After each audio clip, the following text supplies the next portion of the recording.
மத்திய அரசு ஒன்றும் செய்யலன்னு சொல்றாங்க. துறைமுகம் முதல் மதுரவாயில் வரையிலும் ஈரடுக்கு மேம்பாலம் எவ்வளவு தெரியுமா? 3500 கோடி ரூபாய். 3500 கோடி ரூபாய் செலவில் துறைமுகம் முதல் மதுரவாயில் வரைக்கும் ஈரடுக்கு பாலம் வரப்போகிறது.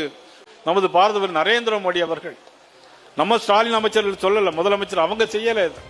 கேட்டா இதையும் செய்யலாம். 8184 பேருக்கு சாலையோரத்தில் உள்ளவர்களுக்கு 152 கோடி ரூபாய் செலவில் வங்கி லோன் கொடுத்து வாழ்ந்து கொண்டிருக்கின்ற நாடு இந்த தமிழ்நாடு, சென்னை என்பதை யாரும் மறந்துவிட முடியாது.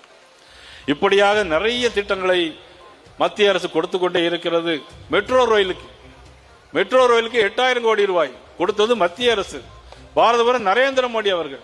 எல்லாம் இவர்கள் நான் செய்தேன் என்று சொல்லிக் கொண்டிருக்கிறார். ரேஷன் கடையில் எல்லா இன்னைக்கு பொருட்களும் கொடுக்கப்படுகிறது.